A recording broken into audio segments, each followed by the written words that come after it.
Venezuelan dictator Nicolas Maduro rallying his 8 million citizens to fight the United States, claiming it's essential to their sovereignty. This comes as President Trump deploys stealth fighter jets to the Caribbean and puts the Maduro regime on notice. And when I see boats coming in, like loaded up the other day with all sorts of drugs, probably fentanyl mostly, but all sorts of drugs, and we're going to take them out. And if people want to have fun going on the high seas or the low seas, they're going to be in trouble. Let's bring in former acting DEA administrator under Trump, Derek Maltz, along with PragerU political commentator and Venezuelan political refugee, Franklin Camargo. Franklin, I'm going to start with you because you know Venezuela very well. You know the population. Let's talk about this militia that he claims he has. What kind of militia is this, and how will they stand up to the U.S. Marines?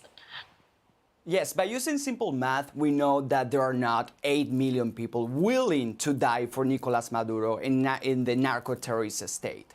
Before the refugee crisis, the Venezuelan population was around 30 million. 30 million Venezuelans in Venezuela. 15 years later, we know that around 25 of the population have escaped, have left the country. So in the last election in July 2024, the elections that Maduro stole, we know that he really got around 3 million votes. So are we saying that 3 million Venezuelans are willing to vote for him? Only 3 million, but 8 million Venezuelans are willing to die for him and for a narco-terrorist regime? So by looking at the numbers, we know this is not real. Maduro is desperate, and he's desperate because he knows he's facing the most powerful country in the world. Yeah, I think his militia is also very hungry these days.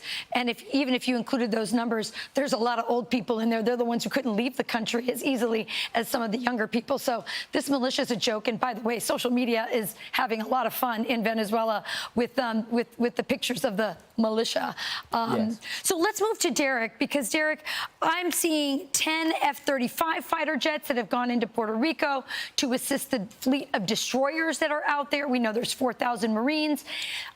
Tell me if I'm wrong as I assess this. This isn't just, we don't need this force just to stop the drugs and the ghost ships of oil going out. Clearly that's stopping because of that presence, and they're not able to fund the regime the way they used to because of that.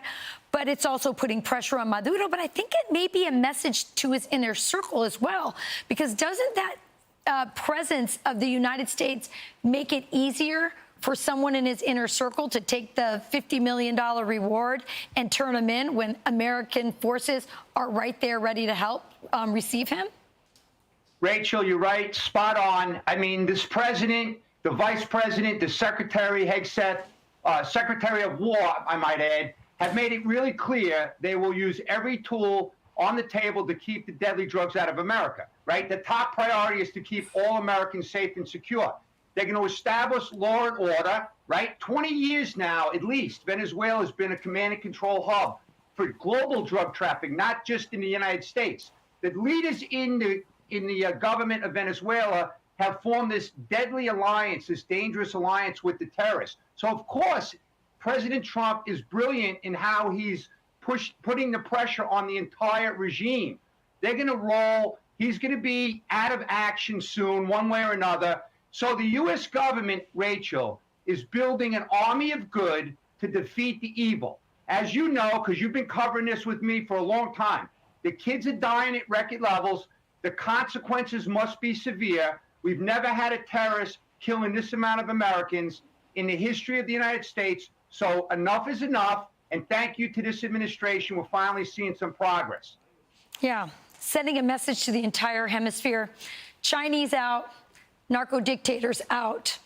There's a new sheriff in town. This will be the president's greatest foreign policy legacy, if he is able to do this. And I don't think there's any doubt something's about to happen.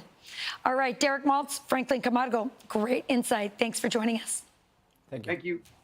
I'm Steve Ducey. I'm Brian Kilmeade. And I'm Ainsley Earhart. And click here to subscribe to the Fox News YouTube page to catch our hottest interviews and most compelling analysis.